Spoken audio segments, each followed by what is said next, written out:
"Is that your wife?" The older security guard stopped beside my car before I could lock it. His voice wasn't loud. It didn't need to be. He kept staring across the parking lot. Then he glanced around and quietly said, "You need to see this." My stomach tightened before I even looked. My name is Grant Holloway, and until that afternoon I thought my marriage was one of the few stable things left in my life. My wife, Melissa, and I had driven to the mall to buy a birthday gift for our niece. It was supposed to be a normal Saturday. Nothing special. Nothing memorable. While I circled the lot searching for a parking space, Melissa stepped away to answer a phone call. At least that's what she told me. The security guard pointed toward the far side of the structure. I followed his finger. At first, I didn't understand what I was seeing. Melissa was standing near a concrete pillar. She wasn't on the phone anymore. A man had just walked up to her. Tall, dark jacket, baseball cap. The kind of face you forget 5 seconds after seeing it. But Melissa didn't react like someone being approached by a stranger. She smiled. Not the polite smile she gave cashiers. Not the smile she gave neighbors. This one was different. Familiar. Comfortable. Then the man handed her something. A small envelope. And when she slipped it into her purse, she looked around nervously. That's when the security guard whispered something that made my blood run cold. "I've seen them here before." I kept staring. For a few seconds, my brain tried to build harmless explanations. Maybe it was work-related. Maybe the envelope contained documents.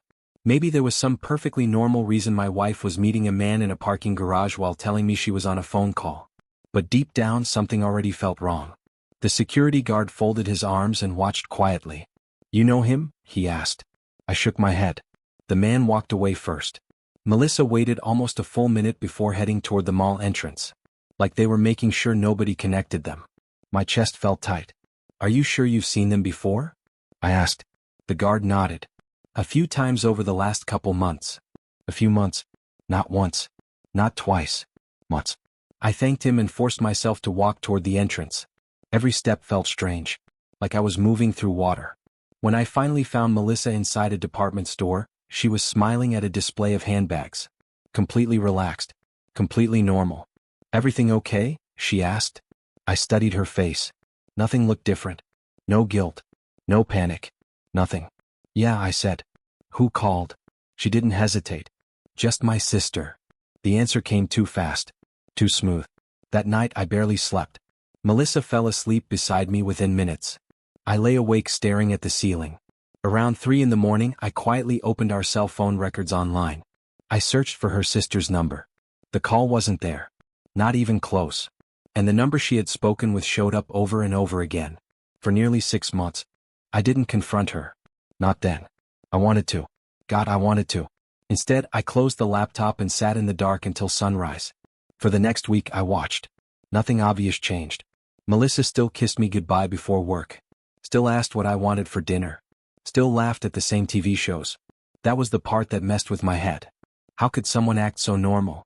Every night I checked the phone records. The same number appeared again and again. Some calls lasted 2 minutes. Others stretched past an hour. Most happened while I was working late. I finally saved the number and searched it online. Nothing. No name. No business. No social media. Just a dead end. Then something else started bothering me. Melissa became strangely protective of her phone. If I walked into a room, she'd flip it face down. If a message arrived, she'd check it immediately. Once, I reached for her phone while mine was charging. She grabbed it so fast she nearly dropped a glass. "Sorry," she laughed nervously. "Habit." But her hand was shaking. Mine was too. The following Friday, she told me she was having dinner with coworkers. I smiled and said okay. Then I followed her. I hated myself for doing it, but I followed anyway. She didn't drive toward the restaurant she mentioned. She drove 20 miles in the opposite direction. And when she pulled into a small apartment complex, I saw the same man from the parking garage step outside to meet her. Then he wrapped his arms around her. And she kissed him like she'd been waiting all day. I don't remember driving home. That's the truth. One moment I was sitting across the street watching my wife kiss another man. The next, I was parked in my own driveway with the engine still running. My hands wouldn't stop shaking. I sat there for almost an hour. The porch light was on. The house looked exactly the same. But nothing inside it felt real anymore.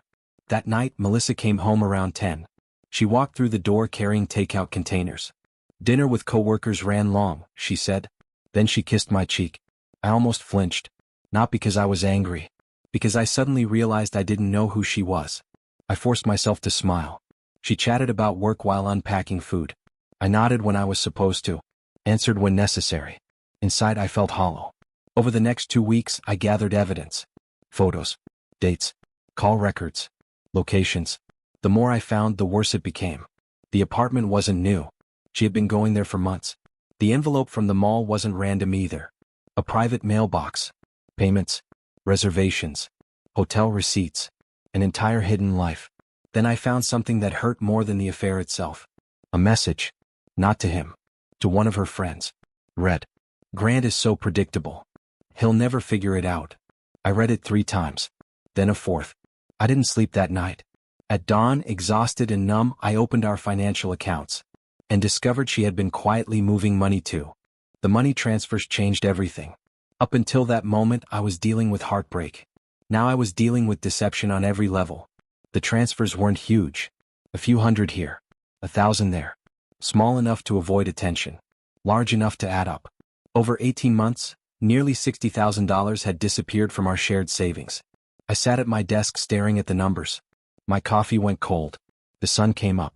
I never touched either. The strange thing was that my anger started fading. Not because I forgave her. Because something inside me finally accepted reality. The woman I loved wasn't coming back.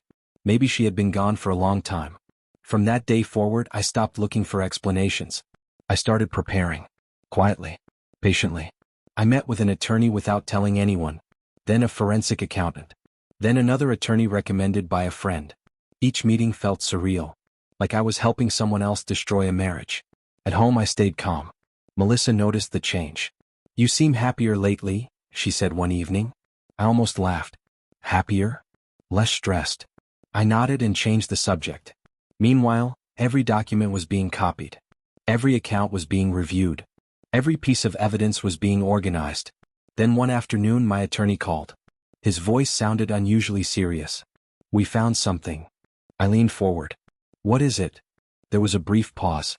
Then he said the one thing I never expected to hear. Your wife and her boyfriend aren't just planning an affair. They're planning a future with your money. I asked my attorney to repeat himself. He did. Slowly. Carefully. The evidence was sitting right in front of him. Emails. Financial records. Messages recovered through legal discovery. Melissa and her boyfriend had been discussing houses, vacations, business ideas, retirement plans. None of it included me. What stunned me wasn't the affair anymore. It was the confidence. They were talking as if my money already belonged to them. As if my role was simply funding the next chapter of their lives. That night, I sat in the living room long after Melissa went to bed. The house was silent. I kept rereading the documents.